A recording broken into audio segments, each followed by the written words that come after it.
We can go on, yes, we can go on chatting if you want, but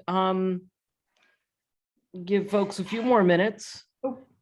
I don't know how many people might have heard this. I was expecting there to be a lot of South Bay birders tonight, but there's been a very exciting development literally in the last few minutes in South Bay birding, which is that the quarry in Cupertino is being bought by the county outright. Yay! Yay! I Is that know. good? It's a good Oh, thing. it's huge. Oh, And that's they wanted- huge. That's massive. Cool. Yeah, first of all, the place it's like a quarry from the 1950s in terms of its pollution levels and things like that. Oh, But also it borders a number of MROSD properties. Mhm. And the idea is that a significant portion of the land that the quarry is on is going to go to some of the open space. Excellent. great. And that there may be some for housing as well, which we know is needed. And I don't want housing to turn into something anti-green, but as almost happened this week in Woodside. Mhm. People saw through the fig leaf of you can't build another house with the mountain lions. And Yeah. Not land preserve. Well, and there was a good effort though. Yeah. Good Oh yeah, I mean, try. as a cat lover, I kind of get it, but Yeah. anyway, yeah, a number of South Bay organizations have been flooding my email box in the last 3 hours with we have an amazing opportunity here. So anyway, I just think it's for those of us who bird more than one county, it's worth knowing. That's fabulous. My mom lives at the Forum, which is on the Rancho San Antonio side of that Yes. property. And we grew up in Los Altos and we could see that quarry since 62, watching it get deeper and deeper and deeper and deeper. And it's like it's green on one side and it's completely carved on the side that you can't see. And it just has to stop. It's going to take everything out. So Yeah. I'm so glad it stopped. Yeah.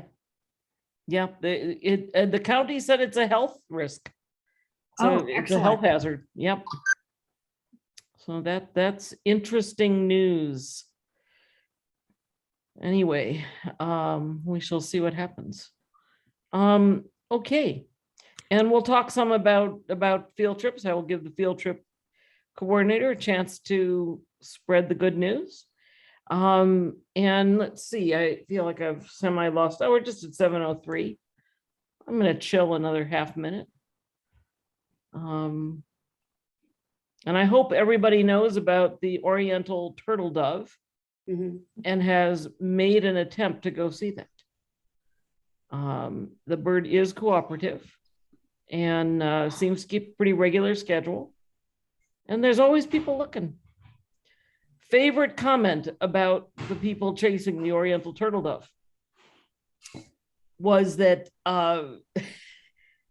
one of the neighbors of the person who found it, who is himself a birder, one of his neighbors said to him, "Why are all of these people in our neighborhood dressed like Boy Scouts?"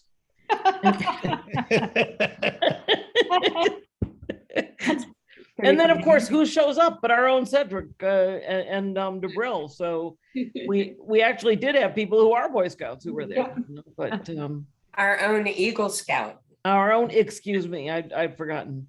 Eagle Scout. Yeah. Okay, well, Chris, I'm sorry, you just have to wake up early. You gotta live the way the birds live. Is the best time about 7:30, Jennifer? Yeah. Mm-hmm. And Although I have to say, I got there at 9 o'clock on that Friday after, people started noticing, and Guy McCaskey and Paul Lehman and all the, Uber birders of California were there. And that was the day that it sat in the same tree for 3 hours. So I was really lucky. Sunny, I saw it very well today. Get there about 7:15. Oh, okay. Well, I was planning on 7:30, so No, seriously, by 7:30, 7:45, it was gone. There was a lady with a big camera chasing it. oh, maybe she won't be there. Well, she probably will. We saw it. Always a person with a big May camera. I ask where people are seeing this bird? I'm a newcomer. Oh, okay. We see it from, it's really just over the county line by a little bit.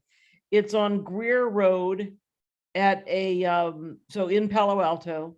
It's on Greer Road at a bridge just before, and I forget the name of the other road. It's Maddox. between Maddox and Colorado at Right, the Maddox, Matadero Creek Genevieve's Bridge, Court, something like that. Genevieve Court. around the corner Genevieve Court. sometimes. Okay, so Maddox is parallel to the little canal that, or the creek that has the Uh-huh. bridge. And then Genevieve Court is perpendicular but parallel to, perpendicular to Maddox, but parallel to Greer, so. It's Great, pretty thank much a you grid so pattern, much. but with grid and Maddox, you should be able to find the important thing is to find the pack of birders. Yeah. Yeah, Okay. as long as we I- understand what the strategy is here. I would say find the creek over, take Greer to where it goes over a creek. Park, Okay. look for people. I don't know, do you use eBird at all? Are you familiar with that? I do. Yeah, because if you can look up anybody's checklist, you'll be able to click through and see the map there also. Okay. All right, great. Thank you so much. But yeah, it's really in the northwest section of Santa Clara County. Okay. The local people should have put out a guest book at the creek, we could have Yeah, got really. some. Yeah. They could sell coffee and donuts, Oh, please, I wish they would. Merchandising. Yeah, I'm surprised the kids in the neighborhood haven't. Yeah, Yeah. right. If they sold coffee, they'd have to have a porta potty. oh, well, on a day like today, they could have sold lemonade. Yeah. The day we were there, we needed coffee. We saw the bird at 7:48 for about 2 minutes. 5 minutes? Okay, 5 minutes. 7:48. All right. So anyway, I'm glad people know about it and that they're going to see it. But welcome for those of you who haven't been to Sequoia Audubon Society before. There's our friendly little pygmy nuthatch. And we have been around as an organization since 1949. So anyway, thank you for joining us. And I wanted to alert people that the Great Backyard Bird Count is coming. That is a 4-day weekend extravaganza, February 18, 19, 20, and 21. And this year they are explicitly saying something that I think our speaker tonight would agree with, and our speaker for next month as well, which is that you should be connecting to nature, birds, nature, and each other, and to get other people interested in birding. And as they say, it's your chance to spark a new passion. Encourage loved ones to observe the birds, who are themselves loved ones, to observe the birds around them during Great Backyard Bird Count weekend. And you can, as long as you do eBird lists, you are participating. You're supposed to make your eBird lists of at least, I believe it's at least 15 minutes duration. But they would really like people to participate. They don't mind that there's a lot of beginners that we can just get people interested and out there. Okay. So that's the weekend of February 18, 19, 20, 21. And I know a lot of you will have the 21st off from work. So head out, document. Okay. And we now have a YouTube channel. Woohoo. And we are going to be putting all of our previous recorded talks there, but we need you to subscribe. We only have 26 subscribers. Do you know how that makes us feel?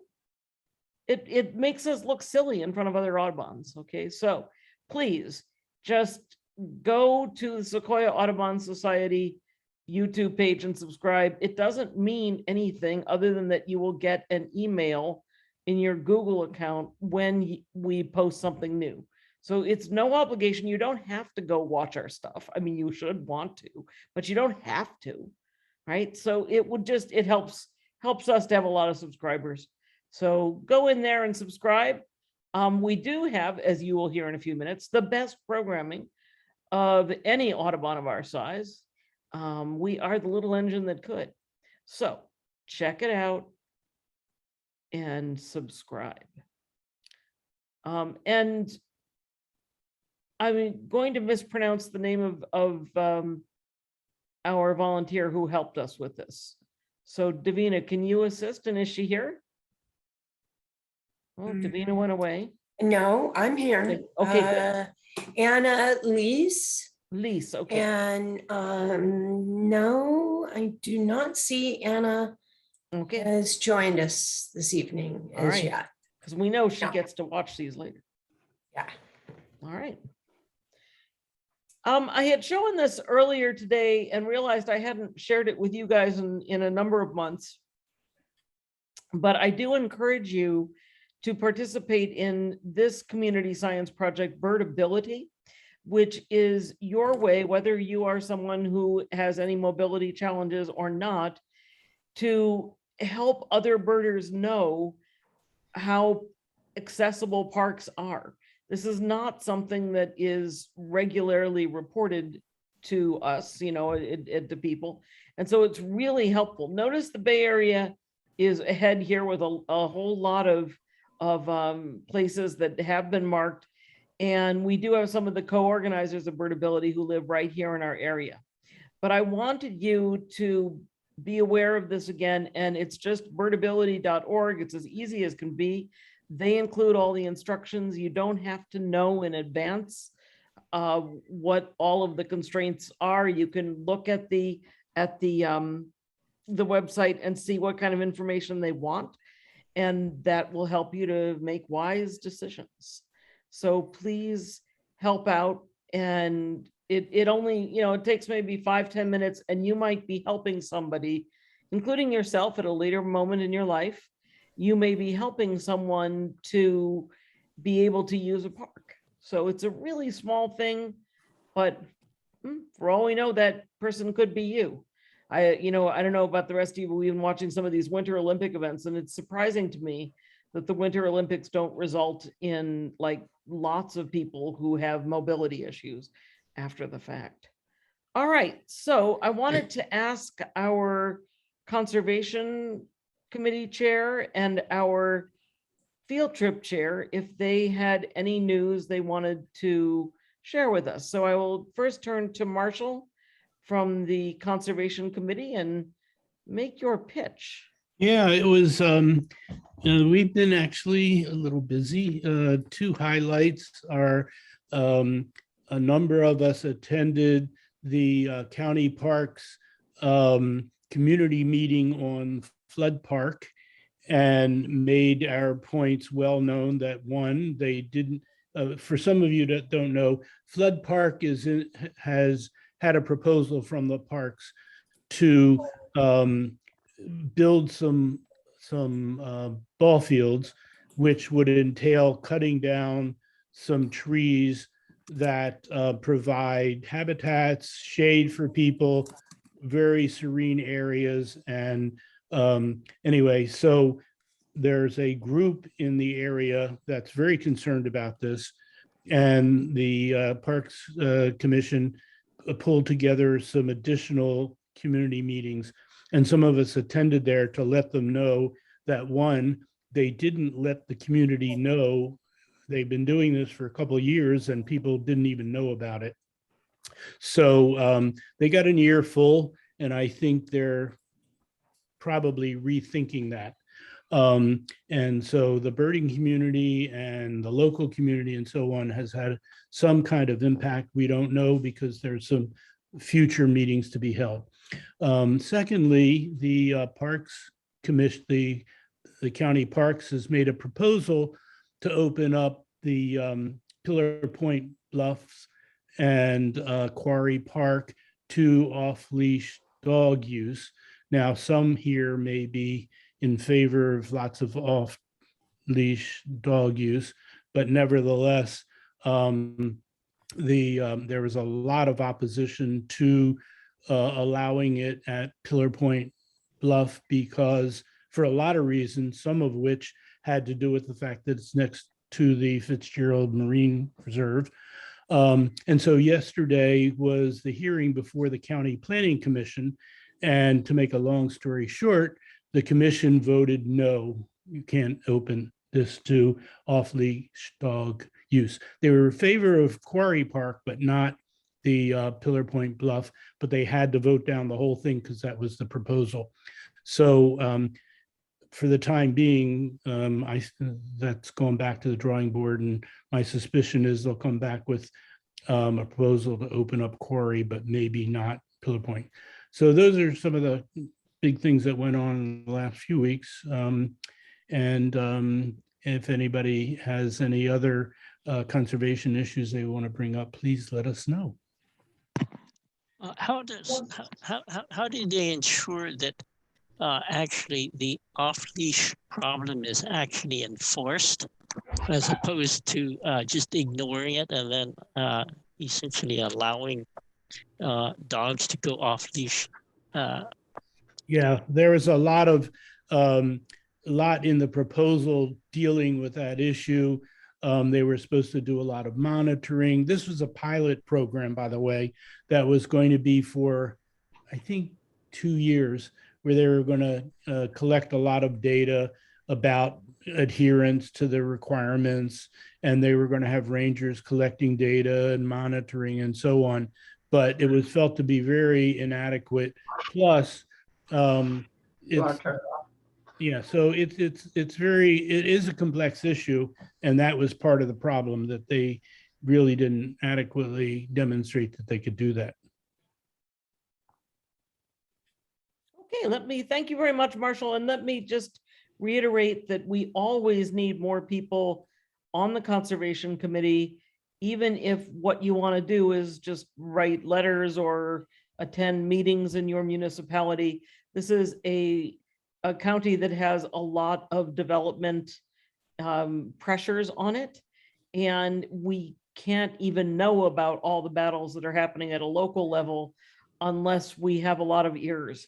So anything you're willing to do to help, or the Conservation Committee, or anything that you hear about, just mail it to our conservation address. You can find that online, and it will get to Marshall, and that way we'll make sure that that the concern that you've noticed gets some attention, if we have the bandwidth, as they say. If I may, I'd like to make one other comment. I'd like to do a real shout out to Green Foothills, who really, really put in a lot of effort for this, and got a lot of organizations to be aware of it and write letters. We wrote a letter, as did a lot of others, but Green Foothills really, really did a lot on that. Yeah, they've been wonderful. Okay, let me turn this over to Doug Pomeroy for a moment about field trips. Yeah. Good evening. We're continuing to have a good number of field trips, including we had one yesterday out to Coyote Hills that included seeing a couple of burrowing owls and some other good stuff. And also wanted to announce, I put it in the chat as well, that we have a pop-up field trip, one that didn't make it into the newsletter because we just figured out we were going to do it, with Emily Kim at Bear Island on February 26th. And that'll be up on Eventbrite this evening. We noticed with just, we'd emailed it out to chapter members first to announce it. And I know as of earlier today, we already had 5 out of 15 slots filled. So if you're interested in that trip, sign up this evening for it, I'd recommend. And for field trip leaders, hoping to get information back from you for field trips for the next quarter on February 14th is what, or 14th or 18th. Anyway, whichever date that I emailed out to you, actually, I think it was the 18th. that I was hoping to get information for this coming quarter. And if you are have even an inkling that you might enjoy leading a field trip and you have not done it before, please give me an email. The information on how to contact me is on our Sequoia Audubon website under field trips, and we can get you start leading field trips, because basically they are all going out. Virtually all our field trips are going out full these days, and people are really happy to be there. The only thing that limits how many we have is how many field trip leaders we have. And thank you again to all our field trip leaders. We have another full trip that Doug Brown will be leading on Saturday at Bedwell Bayfront. And that's it for me. Doug, can I add something to this? You might Sure. know, Emily and I have just offered, Jasper Ridge is now opening up again. So we're planning to do a Jasper Ridge trip in April.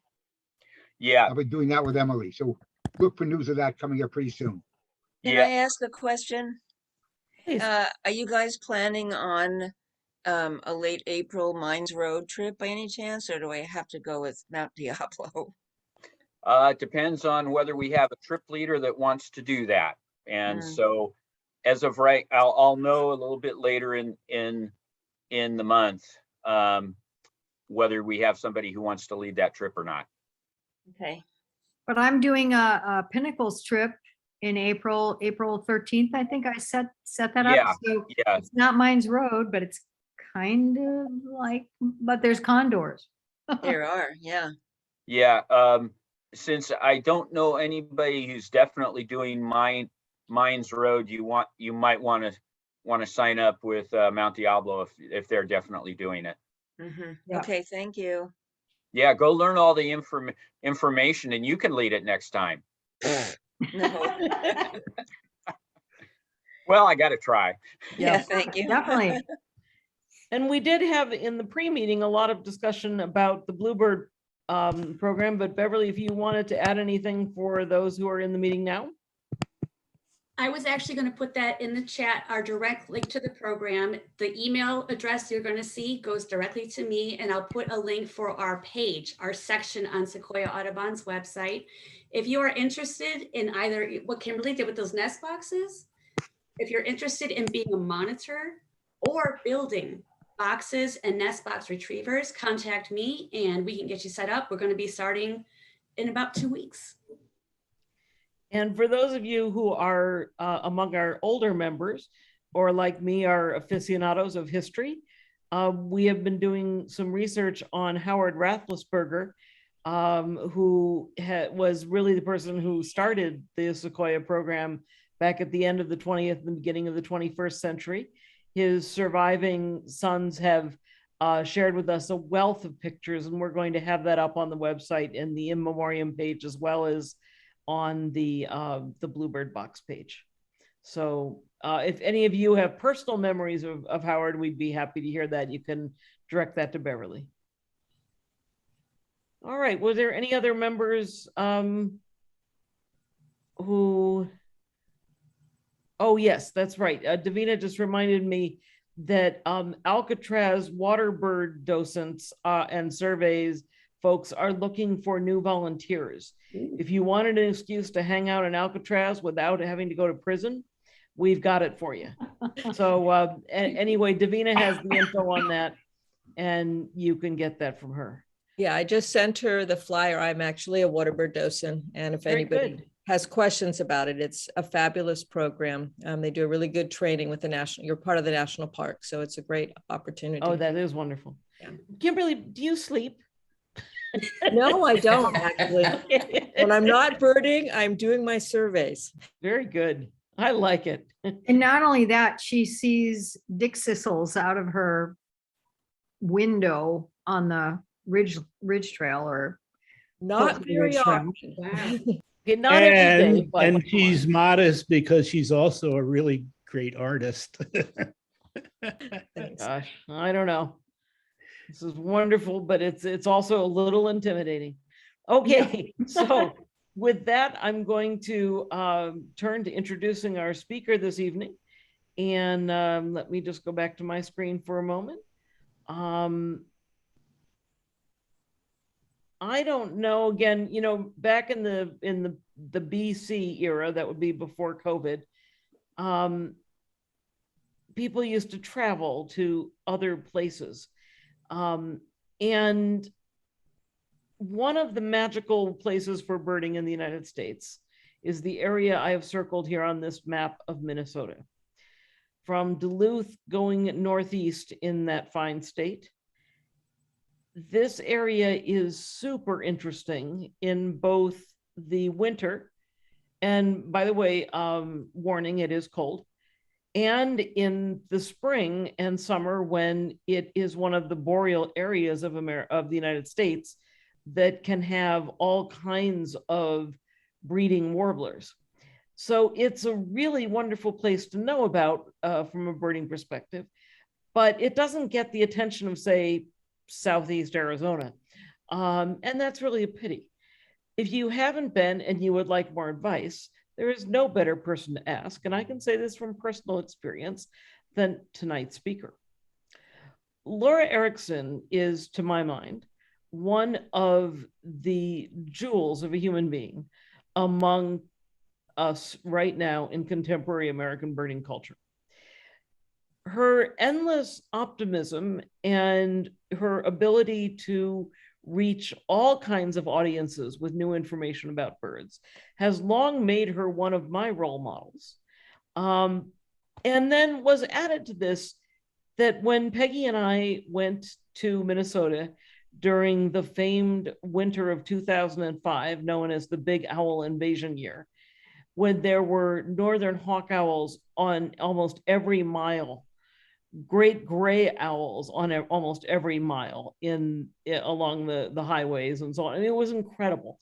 And there was also a reputed boreal owl. But I don't want to steal any of Laura's thunder because she has the most gentle thunder roll of anyone. And she's also far more entertaining than me. So and she also has a ton of books, more books than I've written. So without any further ado, I'm going to turn it over to you, Laura. And thank you so much for being with us here at Sequoia. We appreciate it. Well, one of my treasured articles of apparel is my Sequoia Audubon hoodie that I bought in 2013 when I did a big year and I was at the Monterey Birding Festival. So I have very warm feelings about Sequoia Audubon, and then the fact that Jennifer and Peggy are here, just a lot of wonderful feelings. But I'm going to talk today about, let me find my program. Here it is. Slideshow. About the best bird ever. Here it is, play from start. And a lifetime of magical encounters. I started birding in March 2nd, 1975, but some of my magical encounters actually happened before that, when I didn't know a hawk from a handsaw. But since I discovered birds, they have added so many dimensions to my life. I couldn't even begin to tell you. And some of the birds that have so touched me have been rare birds, endangered species, and some are very, very common birds, and that's okay. But what makes me think that any bird could possibly be the best bird ever? That all started in Costa Rica. Oop, it lost 2 slides. Back in 2017, first with this great potu. And I mean, it was just sitting there and just being so wonderful. And I said, oh, that's the best bird ever. And we came upon this Highland tinamou, or thicket antpitta. And this is taken with my iPhone through the leader's spotting scope, which I do not know how to do, but he was very obliging. And my iPhone taking the video made the recording too. So I said, oh, that's the best bird ever. And these were, I don't remember him. He was just there for one day, but this is Vernon Campos, who was our driver at the time. And this was our leader, Ernesto Carmen. But Vernon said, Laura, you've said like 5 times today, that is the best bird ever. And you said it a bunch yesterday too. How can that bird be the best ever? I mean, make up your mind. And I started thinking, because they were the best bird I could even think of at the moment I was looking at them. And isn't that all it is? But I talked to some birders. What do you think is the best bird ever? And some people would have a very precise single bird that they saw, usually a big rarity. Some people were more general. Any lifer is the best bird ever. And that's probably true. But when I began, there were days when I got like 10 lifers in a day. And when I think back, I can remember a couple of them vividly, but the others just kind of melded into a lifetime of seeing that bird. The bird I'm looking at right now is the best bird ever. Well, that's kind of true too. But some of our experiences with birds touch our hearts and minds really powerfully. Whether it's just because that ant pitta is hiding under that leaf right there in front of us, singing away and pretending we're not there, or just whatever it is, some of them just stick with us. And again, I don't know why I'm skipping pictures. Sometimes the bird is extremely rare. I got invited on a FAM tour, which is just to make like journalists familiar with a bird, with an area, to Guatemala in 2007. And I got to go on a trip to see the horned Guan, which is one of the rarest birds on the planet. And I was there, I was 55 at the time. This was 15 years ago, so you do the math. And the other people, there were 5 other people in my group that were up in the finca, the farm at the end of the road to see the horned Guan. And the other 5 were young, male, gung-ho birding guide type people. And we got up at 2:30 in the morning, piled into a Jeep. We were already at the end of the road. And now the Jeep took us on this rutted path. It was just a path with ruts for the tires of this Jeep and a couple other vehicles that we left at 2:30 in the morning because we had to be up at the top of the volcano before sunrise. And this took us for like an hour of driving in the pitch dark, and there wasn't a roof on the back of the truck. We were being whipped by branches in the dark. And we finally get to where it ended, and then we had to go up this long path on the volcanic rock. And it had just been cleared with machetes and axes, and there were like sticking out of the volcanic ash would be these stumps that were 6 inches, 8 inches, a foot high, sticking up that you trip over. You had to use your flashlight to move. And these gung-ho guys and the ornithologist who was bringing us just charged up the mountain. And I'm the only one who wanted to bring my spotting scope. And so they left this 14-year-old boy with me to lead me up the rest of the way behind them. And he was so thrilled. He was practicing his English. I was practicing my Spanish. So we were having this wonderful conversation as we moseyed along. And he was shocked that I was 55 years old. He said, that is older than my grandmother, and she wouldn't do anything like this. He was so impressed. He thought 55 was a feature, not a bug. And we're moseying our way up. We're making progress. We get a call after about an hour that the group ahead of us had found the horned guan, and they kept it in view. Now, my guide said, don't even worry about it. They're going to keep it for us until we get there. And they just kept track of it. So when we got there, there it was. So I was the only one with a spotting scope. So everybody took their pictures through my spotting scope. Nobody else had even brought regular cameras. So these were all their pictures were digiscoped too. But it was so cool. And I'm with this young kid who is making me feel really cool for being, going up a volcano when I was 55 years old. It was really a neat thing. It was the best bird ever. And I still have my socks. The volcanic ash had stained my socks so badly that this was after they were washed. And they're one of my treasures. Sometimes the best bird in the universe is that way because it's just so cool. When I started working for an optics company, writing a blog, I got fixated. I got invited where I couldn't go because I didn't have the money to the Caribbean for a festival.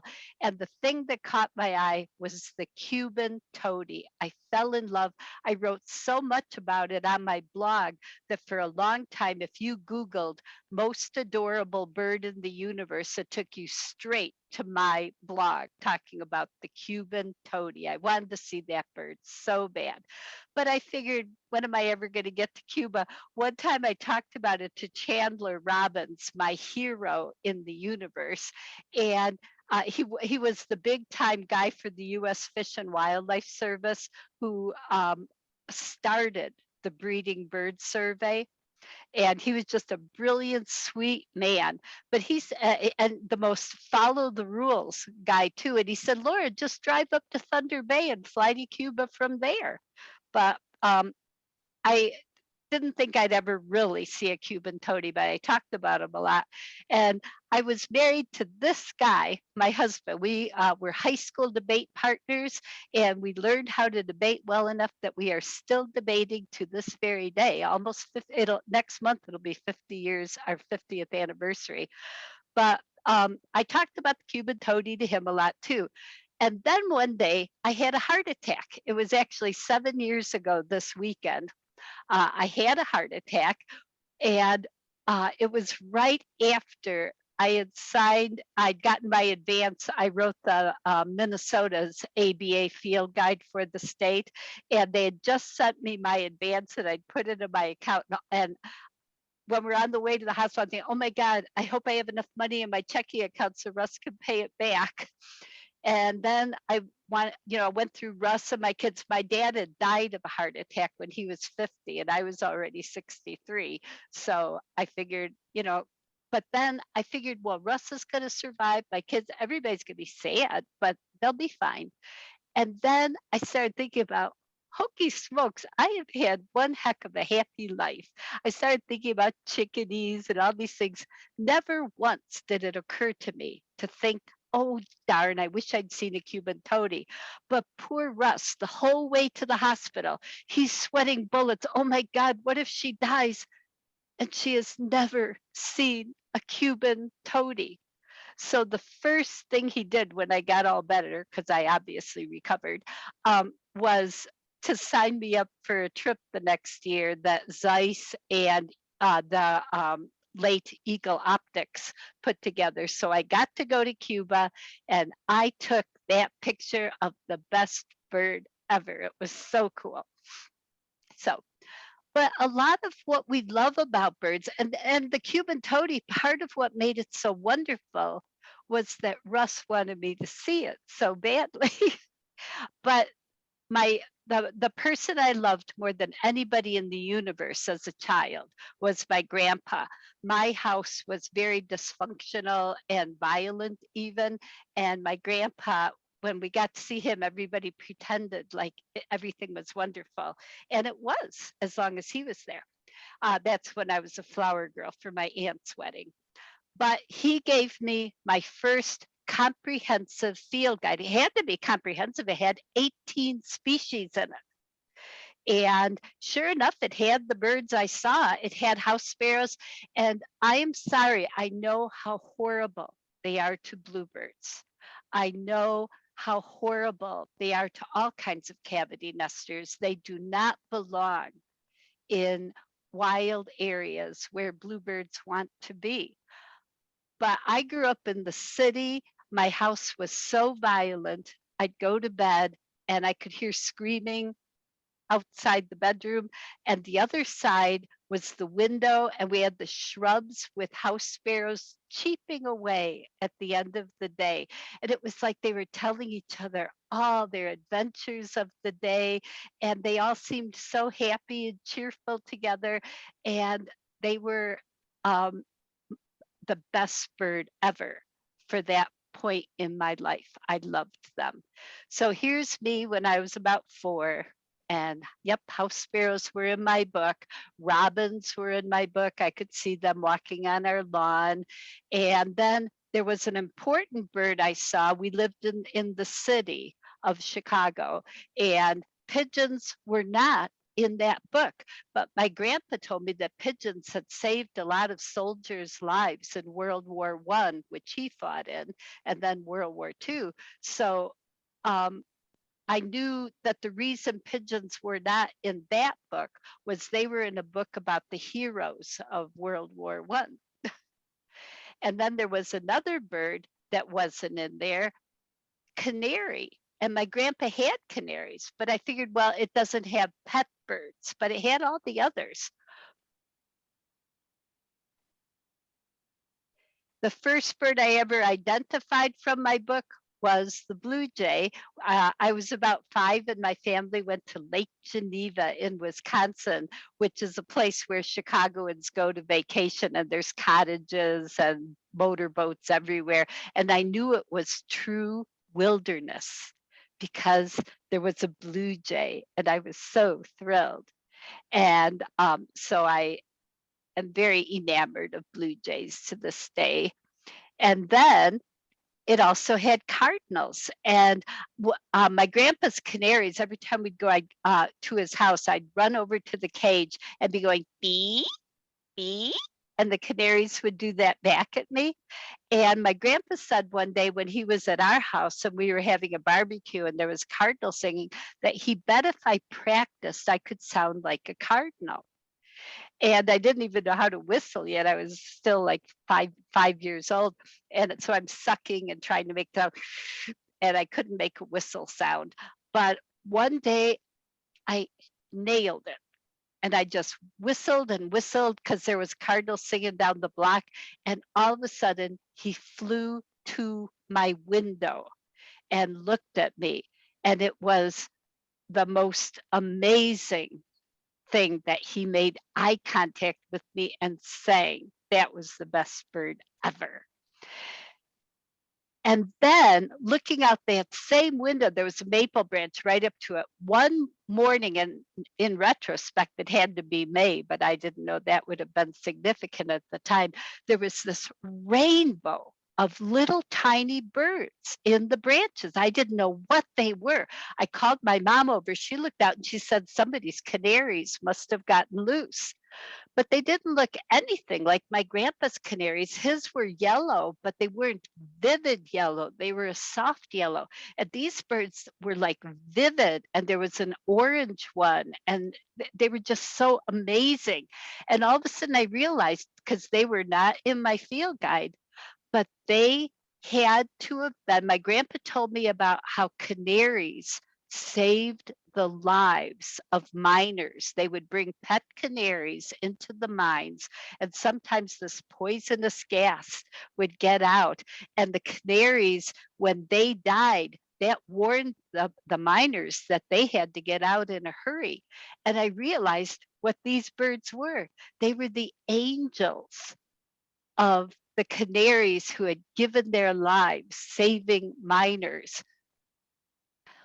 Well, this is Russ and me when we're back in college, but when we were in high school, like I said, we were debate partners, and I used to study debate topics all the time. And on weekends, because I didn't want to do something horrible in a debate and make us lose, because I didn't want to disappoint him. So I would go to the library every week, and I found another bird that was not in my guide, a dead little bird in downtown Chicago. I had no idea what it was. And I had no idea that I was going to the Chicago Public Library, which would have had a book that would tell me what that bird was. I did not know that. That was totally foreign information for this little urban Chicago girl. So I had no idea what it was. All I could do is go into a McDonald's, wrap it up with a napkin, and put it in the garbage, and I felt horrible. But then when we were still in college, for Christmas of 1974, he told his mom to buy me binoculars and a field guide for Christmas. And we actually have pictures. And if I did not buy the outfit because of it, but I was watching a rerun of the old Bob Newhart show, and Suzanne Plachette is wearing that exact outfit, I swear. But anyway, those are my Bushnell 7x50 binoculars. And I also got the Peterson guide. I opened the Peterson guide to the very page with the ovenbird, the little dead bird I had found. It was amazing. That was the bird. And I remembered it vividly. And I suddenly realized that those hadn't been canary angels out my window. They were warblers. It was a whole new world. It was like my Helen Keller at the pump moment. I could go out and see all these kinds of birds, and there were way more than 18. It was a miracle. Well, a lot of my other really treasured bird memories have to do with loved ones. This is our first baby, Joey, born in 1981. And in 1982, Russ had a meeting in Las Vegas, and we went there and then went from there to Southeast Arizona. And while we were in Las Vegas, he was at his meetings. And one morning I drove to Sunset Park, and I had this little seat for Joey, and I parked him on a picnic table. There were no cars in the parking lot, nobody in the park. So I put him on a picnic table and walked around the periphery where I could watch him all the time. But while I was seeing my lifer Crystal Thrasher and Abert's towhee and a bunch of cool southwestern birds, and he was delighted and cooing the whole time because of great-tailed grackles. This was the beginning of April. They were courting. They were making the most bizarre, cool, wonderful whistles and squeals and stuff. And Joey found that so entertaining. And some of them were actually on the same picnic table with him. They didn't come close, but it was just so funny. I think they were listening to his squeals and coos as much as he was listening to theirs. And how could I not think that was the best bird ever? I mean, I certainly didn't have to worry about anybody coming and kidnapping my kid with a bird like that looking at him. My daughter, when she was a baby, right at the point where she was able to start pulling herself up to stand, I had a pair of blue jays who would come to the front porch. I'd hold out peanuts and they'd take them out of my hand. And that was right close to the window. And so I'd say, Katie, do you want to go see the blue jays? And she would go, blue jay? That was her second word. Mama first, and then blue jay. I had to have Russ convinced that mama was a generic term for any parental unit because she came up with the dog's name next. But she would crawl to the window, boo jay, and then they'd fly. So to remember that and to commemorate it, my car license, ever since I've had my own car, has been boo jay. So that's best birds ever come into my hand. And then this, my littlest one, Tommy. And when he was a baby is when I started doing my radio show. And all of a sudden I was the bird lady in Duluth and everybody would bring me injured birds. So I had to learn how to become a licensed rehabber. But he loved the birds, but his favorite of all was when I was brought a Bohemian waxwing with a sprained wing. It's not this bird because I wasn't taking pictures yet, but the Bohemian waxwing would sit on my shoulder or Tommy's, and Tommy just loved that bird. And when we let it go after the wing was healed, it didn't fly in. I waited till we had a lot of Bohemian waxwings in our mountain ash tree and let it out. And Tommy and I stood on the front porch and said bye-bye to it. And then it went around the bend, so we had to go in the house and see it out the window. And it looked in the window at Tommy. And it was just the coolest thing. They need to be in a flock, and in a pinch, they'll settle for a person or two. But that was the best bird ever. Then, so this is Russ around 2013. When I did my big ear, his mom had come to live with us right before the year started. She was developing dementia and she had some physical problems. She was in her 90s. And so we could never do any of my big ear traveling together. He had to stay home with her when I was gone. The only day we got out birding was on Superb Owl Sunday. And I've been calling this coming Sunday Superb Owl Sunday since at least the 80s and maybe the 70s. I thought I coined it, but all of a sudden everybody's using it.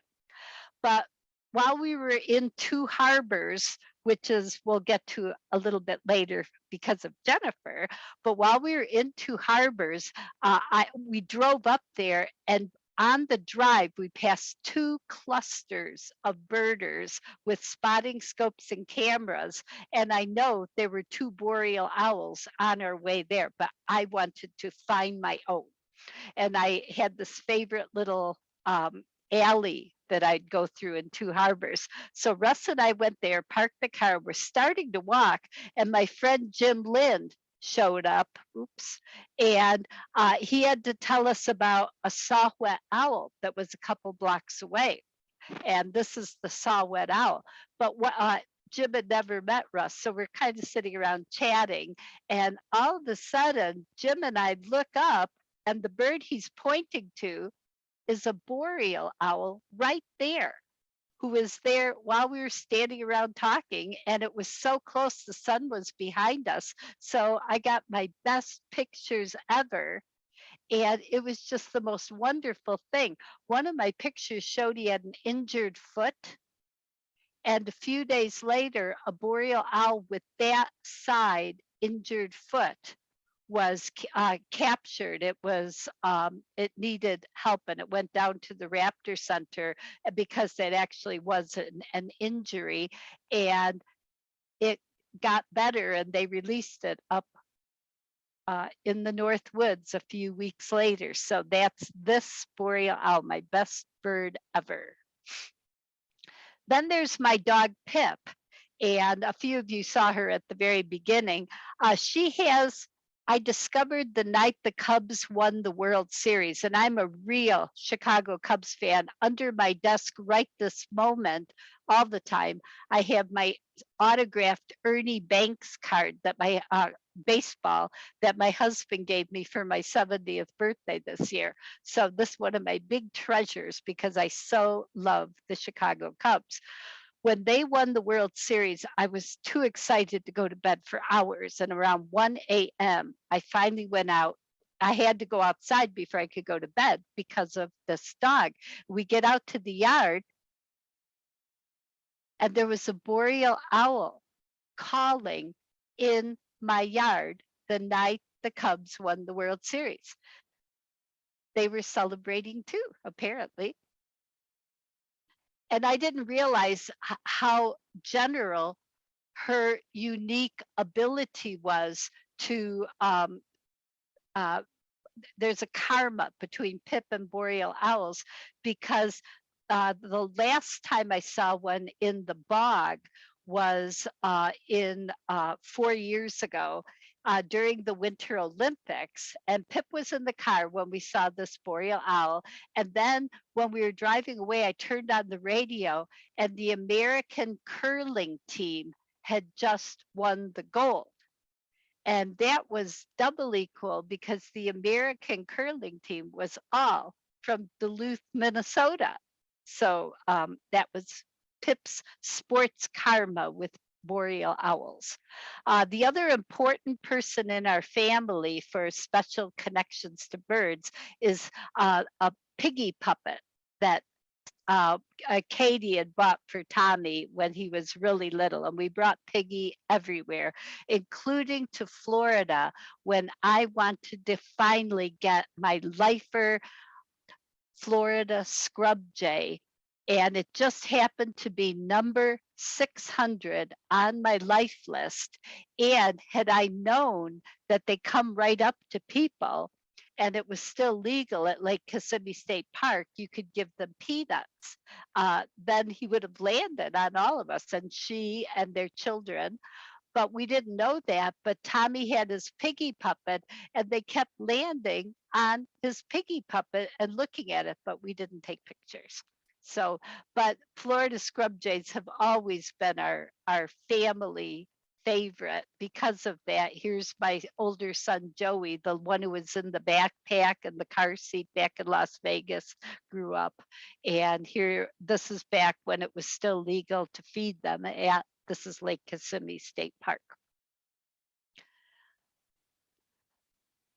Birding firsts are so important for birds. When I got that field guide and I read Hickey's guide to bird watching and read it cover to cover, I went out to get my first bird, and I finally, and it gave me like 20 minutes to study it, and I listened to the calls to make sure about my first bird identification, the black-capped chickadee, #1 on my life list and #1 in my heart. But I've learned a lot of lessons from lifers. I got fixated on the pileated woodpecker. I mean, they're just so cool. And we went on a field trip. I took this picture, we got this picture in 2017. The woman in the middle is Joan Brigham, and she had led a field trip for Michigan Audubon in 1976. And she told me after dinner, Russ had gone on this field trip. He is not a birder, and he was so patient this whole day going because we started out early in the morning looking at Kirtland's warblers, and then we did these hikes over at Hartwick Pines, and he was so patient and tolerant. And then at dinner time, she said we could see a pileated woodpecker maybe if we went on this one trail. You had to take this long trail to this other trail, and we would have enough time before dark. Now, this was Russ's only chance all day to just mosey and take pictures of wildflowers, which is what he wanted. And he came across a nodding trillium. And the bloom is under the leaf. And so he lays down on the ground to get this picture of a nodding trillium. And we were still like quite a distance from the real path where I could maybe see a pileated woodpecker. So I'm getting so antsy and trying not to show it because he had been so nice all day. And suddenly a pileated woodpecker flew by close enough that I could feel the wind from its wings, and it landed in a tree right there. Here's the picture Russ took with his macro lens camera. Here it's zoomed in, and there's the bird, my lifer pileated woodpecker. And now we get them in my yard a lot. We did it when we first moved to Duluth, but there's 3 individuals coming to my yard right now. And one of them has a band, and I've just become very attached to him. But the best one ever maybe was this one. This is Geppetto. He crashed into a car maybe on his inaugural flight. He was still, he had just barely fledged and he still needed to be fed from a dropper. His parents were still regurgitating food to him. So and I was a licensed rehabber. They don't feel really good when you're wearing a flimsy t-shirt like Tommy is, but they feel much better when they stay in the tree. But what he loved to do is sit on my arm with his beak less than an inch from my ear and stick his tongue out and probe my ear all around. And it was the coolest thing. And if you want to know how slurpy their tongue is, this is not him, but this is another best bird ever. Because can you imagine a pileated giving me that wonderful of a picture of his tongue to show how slurpy it was in my ear? But I may be the only person in the world who's been French kissed in the ear by a pileated woodpecker. At least nobody else has ever told me they were. What makes a bird the best ever? Sometimes it's something intrinsic about the bird. Sometimes it's intrinsic about the birder. Most people do not approve of either of these birds for very good reasons, but I was very attached to them. Sometimes it's more. This is a mangrove cuckoo. I got my lifer on the snake bite trail in the Everglades National Park, hiking by myself in November in 1988, and I would never have seen the bird at all. It was holding stock still. It did not move a muscle except blinking occasionally, so I could tell that, yes, it was real. But the only way I noticed that bird was the best bird ever. Now wait, there, the blue-gray gnatcatcher, there was a cloud of them throwing every word in the book at that poor cuckoo. And that's how I saw so the blue-gray gnatcatcher is the best bird ever too. And when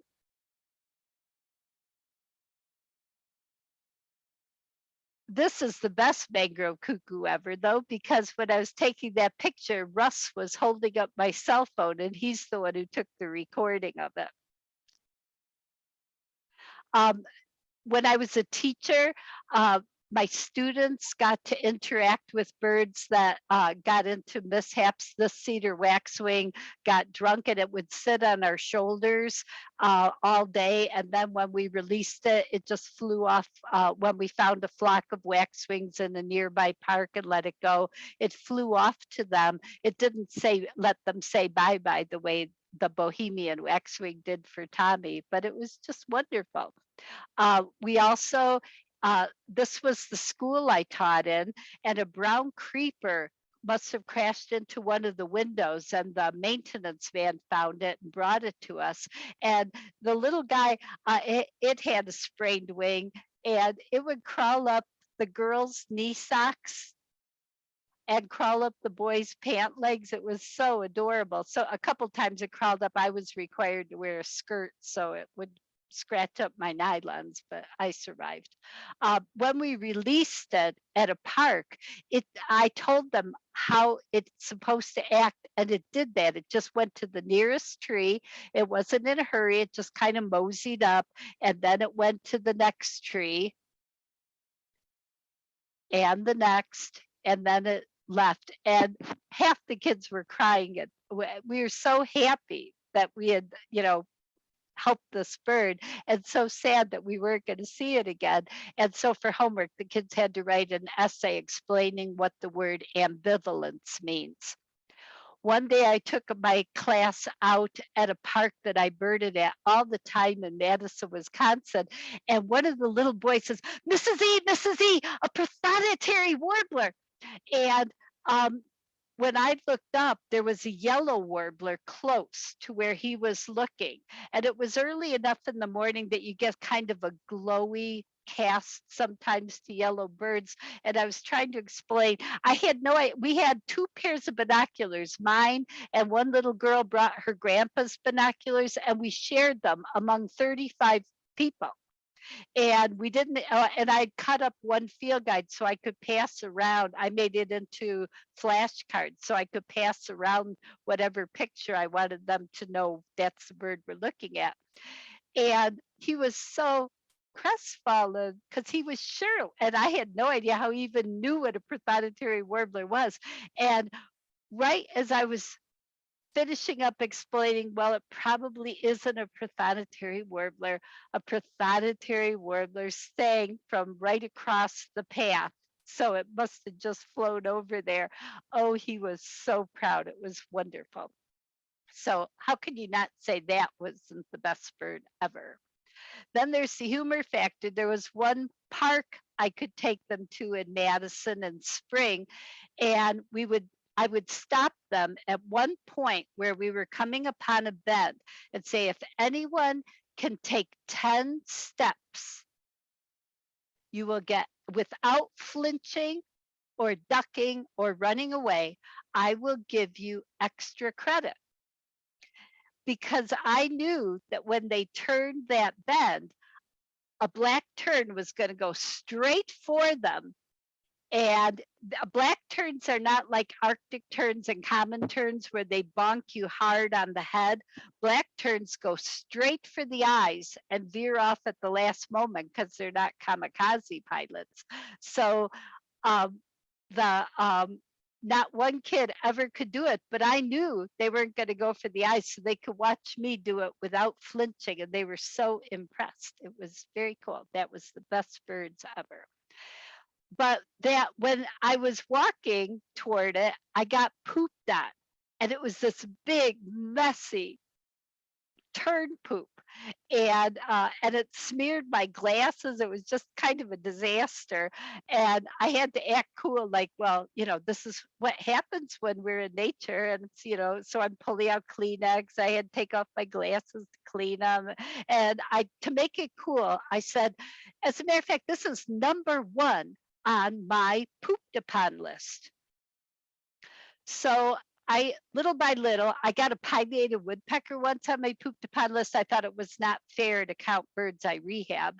And I started, but I got a hummingbird and a pileated in the wild and quite a few other cool birds.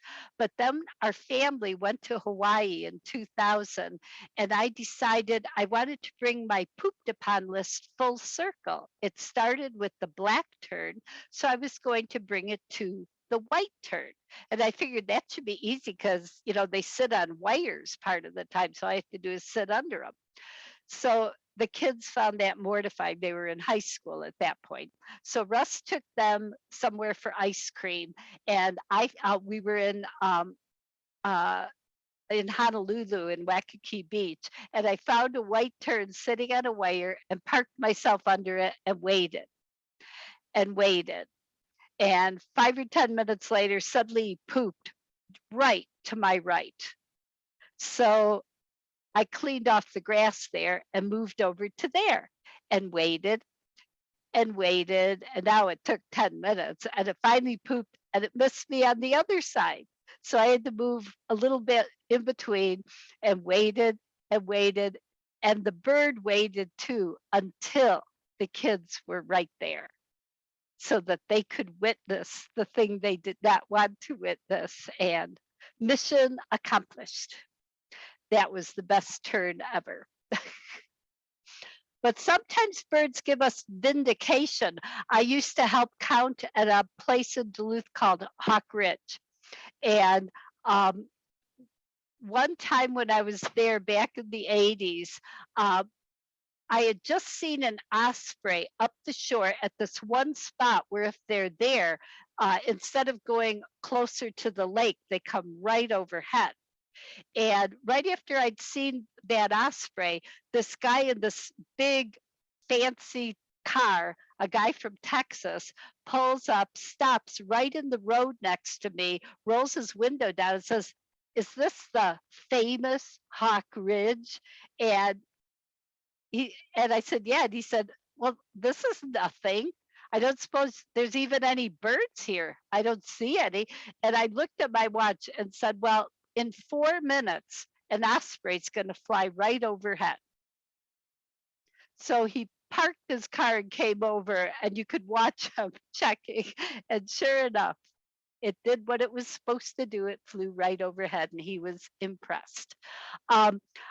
I got this invitation on February 22nd, 1991, to a joint meeting of the Wilson and Cooper Ornithological Societies in Oklahoma. My Tommy was in kindergarten that year, so my kids were all in all-day school. And Russ said, well, why don't you go? Because I really desperately wanted to see a black-capped vireo. So I planned this out. Everything was planned. I even put together a paper to present at the meeting and about our daytime warbler migration in Duluth. And 2 weeks before the meeting, Russ found out that he had to go to Washington, D.C. for a meeting, and I was not going to be able to leave in time to go to the field trip to actually get to see the black-capped vireo. Oh, that was going to be at the end of the meeting, and I would have to come home too soon. So I was going to miss that, and I was going to miss the banquet. But so I decided, well,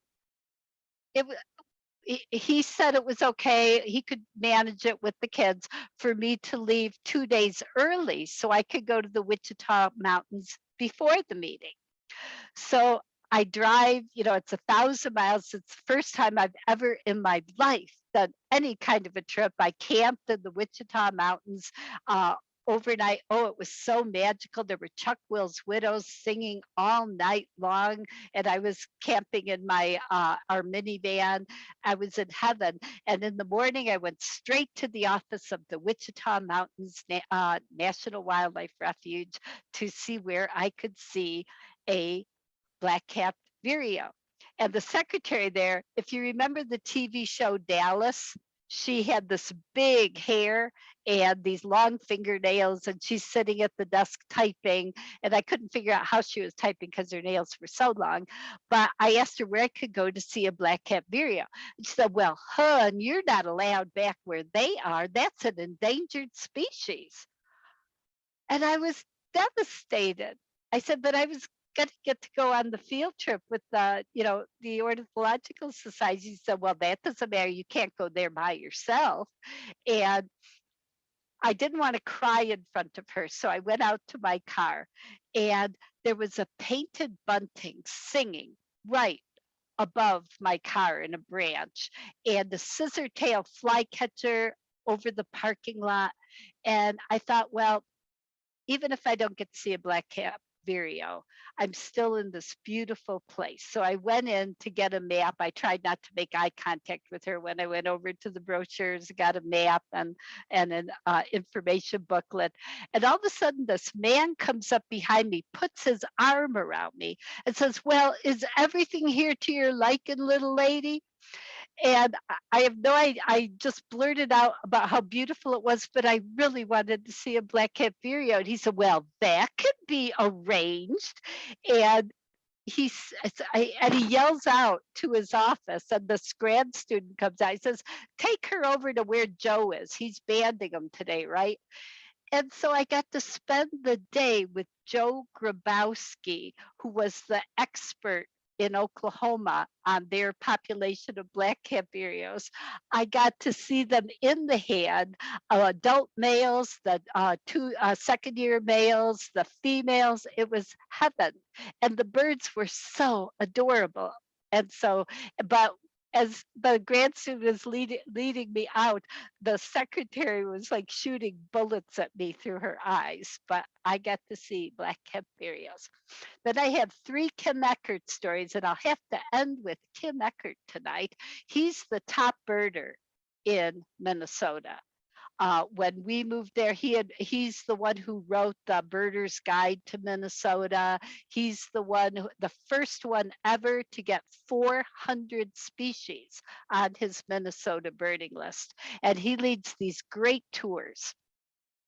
And so I went with him on one tour that was to Arizona, and early in the morning, we're driving into Madeira Canyon, and we passed some soybean fields, and there was what looked like a dead raptor tied to a barbed wire fence. And it looked like somebody had just tied it up with like a red bandana. But when I looked at it with my binoculars, I could tell it wasn't a hawk, it was a barn owl. And we hadn't seen one yet. And it was really exciting to even see a dead one. So I told him, let's stop and see it. There's a lot of people who've never seen a barn owl ever. And he did not want to stop. We were in a hurry. But suddenly everybody saying, let's stop, Kim. We could take one, a couple minutes to look at this. Well, when we piled out of the vans and started moving toward it, it fluttered. It was alive. Nobody had shot it. It was carrying a pack rat. They have those long legs, and it collided with a barb that snagged its leg and stopped it. You can see how its leg is ripped. And Kim and I had to go back and forth trying to extricate it without causing any more damage to the poor thing. And we got it out. It was starting to go in shock. And I was a rehabber, and I knew one of the pupils was already fixed and dilated. So I got some Gatorade from somebody and I started putting it in while Kim punched some holes in a styrofoam cooler. And we found the headless pack rat that it was bringing back to probably to its nest. But when we got to Madeira Canyon, I stayed with the bird while they went birding. We found a phone booth when we first got there, and nothing was open yet. It was before 6 a.m. But we left a message at a vet clinic in Green Valley where we were going back for breakfast that we would be stopping there about 8 o'clock with this bird. So I stayed with it while they went birding, trying to see the northern beardless tyrannulet. And believe it or not, the northern beardless tyrannulet was right by me. So when they came back, I'd already seen it, but that was cool. But we brought it to the vet clinic. They were all ready for us. This was back when, you left the message on the machine and somebody had to listen to all the messages, but they already had a rehabber on site. It needed a lot of sutures and steroids and antibiotics, and it was fine. And like 3 or 4 days later, we knew what mile marker we'd gotten it at, so they released it. And assuming the hunting was good, its mate could have fed the babies enough that they may not have even lost one, or they might have lost one of their brood because of his or her mishap. But that was the best bird ever, and it was really cool vindication too. Then we went to the California Gulch to see the 5-striped sparrow. Now, the only gulch I was personally familiar with at that point was Miss Gulch in The Wizard of Oz, who transforms into the Wicked Witch. And sure enough, that drive through that rutted road to get to the California Gulch was, a haunted forest. I'd turn back if I were you. It looked pretty dire just getting to the parking lot. And then the parking lot was surrounded by barbed wire. And we had to get out of the vans and drink our water and everything and get ready. And there was like an outhouse for people to use. And as they're grouping, I spotted a baby bird on the barbed wire fence. So I get my scope on it and I'm looking at this adorable baby bird. And all the other birders wanted to see it too. And but it was already like almost 11, and we were going to be hiking 2.5 miles in to where the birds apparently had a territory. And Kim was getting very anxious about it, especially because I was slowing things down so much. And I wanted to see what the parent birds were to find out what this baby bird even was. And Kim said, no. I said, well, you guys start without me. I'll catch up. I was still in my 40s at that time. And Kim said, Laura, you can't. It's too dangerous here. We're right by the border. And I said, give me 1 minute. And so he watched his watch, and I maybe had 10 5 or 10 seconds to go, and in flew the mother bird to feed the chick. And she was a 5-striped sparrow. And then the father flew in, fed the chick, sat on the fence, and sang for us. And this was before I was taking pictures, but that is vindication. And it was total luck. I had it never even occurred to me that this bird could be a 5-striped sparrow, but didn't I look smart?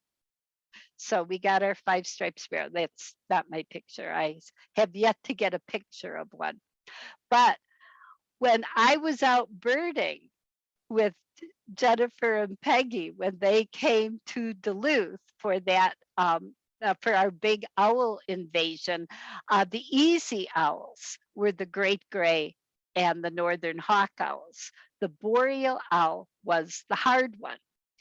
And we'd been, Two Harbors was the best place for them, and the shore between Duluth and Two Harbors. There's a marathon between the two cities, so that gives you a sense of how far apart they are. But we were like desperately searching, and all of a sudden I see Kim's car. He pulls up alongside us and makes me roll down my window and says, "There's a boreal owl in the bush right by the Hardee's restaurant." And so that's how we got that boreal owl. So wasn't that cool? Happy birders. They were not wearing these clothes. It literally and truly was 37 below in the bog when we were birding there. It was obscenely cold. And with that happy note, I have like a bazillion more birds to talk about, but it's already 10:20 in Duluth. So we will end there. We can, I'll stick around for questions or any of that kind of stuff.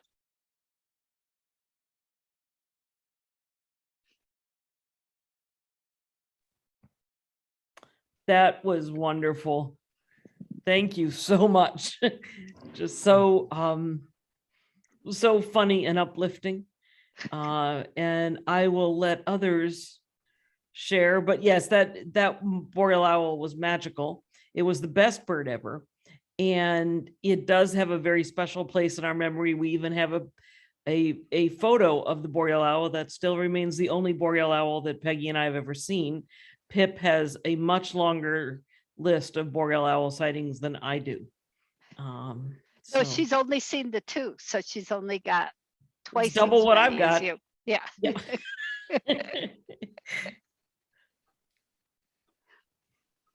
Laura, if I can comment here, I'm sitting here and just smiling and giggling to myself the whole time. Very uplifting. I felt great. And I never realized how many best bird evers I've had. And so it really makes me go back and think about them and what they all meant at the time I saw them. So it was very intuitive. I appreciated that. Thank you. When Vernon Campos, he's the one in Costa Rica who was telling me how could these all be the best? He got the idea when he went home that night. His wife had made a normal dinner, but it tasted really good. He said, "Honey, this is the best dinner ever." And then he started doing that. And he said it made him notice and appreciate things more when he thought about how something could be the best ever. And so that was really sweet. Yeah, and then I went birding with him another time after that, and he told me how much he loved that. Laura, that was really, really just heartwarming and charming and adorable, and made me think about all my best birds ever. Well, that was the great thing is that they are all tied with memories. They all have memories of how we saw them, how we found them, and what made them so memorable. But when people ask me my favorite bird, I just tell them it's the last one I saw. I actually sat down at the end of last year in January and compiled my top 10 favorite birds of all time. Number one is the chickadee, and that's the one my grandson, he's going to be 1.5 on Monday, and that's the one he sees come to the feeder, and he's even starting to call him Cheese, and it's just so cute.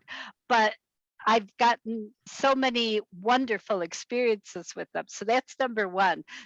I have a tie for second place, the blue jay and the pileated woodpecker. And then fourth place, because there's no third place, is the evening grosbeak. But then there's like a 12-way tie for fifth place. And after I compiled it, I had to add 2 more to that. And I probably will add more as I think about it. So. But I've had redpolls out my window, my home office. I used to have the biggest room in the house as my home office because I had an education screech owl that I lived with for 17 years, and he died a few years ago. And then my daughter and son-in-law, they were living in Brooklyn, New York, and they refugeed here at the beginning of the pandemic because she was pregnant and they were terrified. And so they lived with us until Walter's first birthday in August, and then they bought a house in Duluth. So I get to, I'm the grandma on duty, which think about the acronym for grandma on duty. I'm playing God all day long with my grandson, but this is the smallest room in the house because I had to give them the biggest room. It was Katie's office, Katie and Michael's bedroom, and the nursery. So this is one of the smallest rooms, and I had to crowd everything into here. My that computer is on a treadmill, so I can be working because I've had 2 heart attacks now, so I have to, stay in shape. But it's been, but I have this one window that's right into a spruce tree, and I had the window open. If you go to my Flickr page right now, flickr.com/Laura Erickson, I've got all these close-ups of red crossbills where I'm just hanging out the window and they're right there. It was shocking. Laura, I was surprised that what I thought was your best bird ever didn't get a mention, which was the great Mr. Rogers. I loved your stories about Mr. Rogers. Oh, yeah, but he's and I named a nighthawk for him, and right. And so it was I the could common write nighthawk. a Yeah, the common nighthawk one, because nightjars are my very best birds ever, and it is I a adore them. family. Yeah, nighthawk is one in that multiple way fifth place tie, but and that's the bird I was working on my ill-fated PhD studying, nighthawk digestion. Yeah, I could go on forever. Yeah. Yes, what I recall is that you had adopted Mr. Rogers because he couldn't be re-released, and that he was very gentle with children when you took him as an education bird. Yeah, well, nighthawks have no defenses whatsoever except to poop on you. And if that's the first time that day that they evacuated their cica, because those are blind offshoots of the right where our appendix is, where there's anaerobic digestion of the chitin in insect exoskeletons, but it's anaerobic, so the poop is really smelly. The first time I had a common nighthawk, I didn't know why the poop was so horrifically smelly and brown. It looked like, really one sick bird. And I thought he just had some horrible stomach condition or intestinal situation. But the next nighthawk I had, exact same thing. And the next one, and I actually wrote to all these ornithologists. I wrote to Joe T. Marshall at the Smithsonian, because he had tried to, when they discovered that poor wills hibernated in the Chuckwalla Mountains, He tried to induce hibernation in common nighthawks. So he had baby nighthawks in captivity. And I wrote to him asking if he'd paid attention to their poop. And he said, no, he thought I probably did because I was a mother with young children who had diapers. Which probably contributed to it, but I'm the one who figured out why they have the smelly poop. It's for the same reason that grouse have those blind offshoots, and ruffed grouse, they get very long in winter to digest cellulose. In their gut, in the ceca, the bacteria produce cellulase, cellulase, which is the enzyme that breaks down cellulose. And I figured, I'll bet in nighthawks, they're producing chitinase to help break down, the hard things on beetles and stuff. And yay! But I was a state. Yeah, I actually won an award at that Cooper Ornithological Society meeting I went to in Oklahoma. They gave me the best student paper award for my paper on migration of warblers in Duluth. And I wasn't at the banquet because I had to go home early, so I didn't get the award then. But that was pretty cool, especially because it's standing in line to the barbecue. I was talking to Joe Grabowski, to this guy from Montana. We were talking about nighthawks, as a matter of fact. And one of his friends joined us and asked me what institution I was associated with. I said, well, I'm a stay-at-home mother right now. He said, what the hell are you doing here for that? And his friend had been at my paper and said, well, she gave the best paper I've heard. I had the humor factor because I threw in a couple of Far Side cartoons in my slide presentation. Because I was trying to do a good paper, but I wasn't I had no illusions of being, presenting my PhD work or anything. But Well, yeah, that was. It's wonderful. Are there other questions? Comments? They're probably afraid to get me started. Yes. Have you done any traveling in Asia or Africa? I've been to Africa once, to Uganda on a fam tour. I've been doing my radio shows since 1986, but always as a volunteer. I've never been paid for it or my podcast. And so I've always just made my living by little speaking gigs and things like that. So I don't have any income to speak of. So most of my travels have been due to the kindness of strangers. So I got to go on that fam tour to Uganda. And thanks to Delta Airlines, I missed the shoe bill, that heron with the ginormous bill, because my flight was delayed. And I got there I got there less than a day late, but I missed the field trip to see the shoe bill. Oh. But yeah, that was Marshall, wonderful. Marshall, did you have a question? No, I was just commiserating. Yeah. Missing the trip. Bummer. Things that the airlines do to us. But where would we be without them? At home. Yeah. Yeah, you gotta take the good Laura? with the bad. Well, that was the most wonderful and definitely the most exuberant talk I've heard. Awesome. Thank you. Thank you so much for having me. This was Laura, this is Alan Wolfchuk. An excellent program. The best thing I ever did was just become a bird watcher or a birder. Now they call them birders, because there's more to birding than just seeing a bird. You see the world, you meet wonderful people. And right now, the best place I could go with COVID is my backyard. Oh, I have I'll go had for a walk. I live in a very nice neighborhood. And I got a new bird this week locally, was acorn woodpecker. Ooh. First time in 45 years I've seen him on my walk.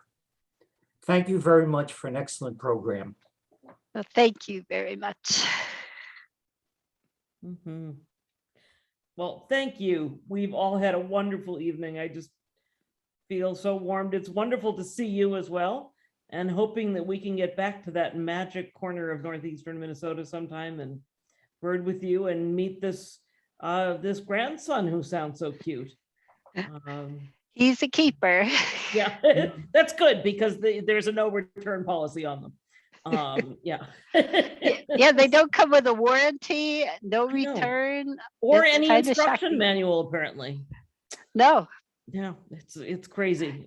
well, they have, like, the instruction manuals are written by different people who don't know that one. And every generation, they throw out everything that you knew. So that baby that has to sleep on his tummy must never sleep on his tummy. Right, yeah. It was, Yes, it's all quite a puzzle. I did not have the brain space to pull it off. So congratulations to you for producing 3 fine humans and now many more generations. Anyway, Well- The lucky ones, boy, are they lucky. yeah, grew up surrounded by birds. And, anyway, and yes, I saw one of your friends wishing hugs to sweet Pip, and I don't think we've had the pleasure of meeting Pip, so it's another thing that should draw us to Minnesota. Oh, is Pip going to make an appearance? Pip! Oh, what a cutie! What a cutie! she's a keeper. Yes. What a cutie you are. Yes. Yes, I did a little feline content a moment ago, and now you're bringing Pip, and Pip is wonderful to bird with. I'm not surprised to hear that. Yeah, Yeah. she's very quiet and well behaved. Good. Okay, Pip, you be good. Yeah, best birding dog ever. You win, Pip. Okay. Well, again, thanks very much. We don't want to keep Laura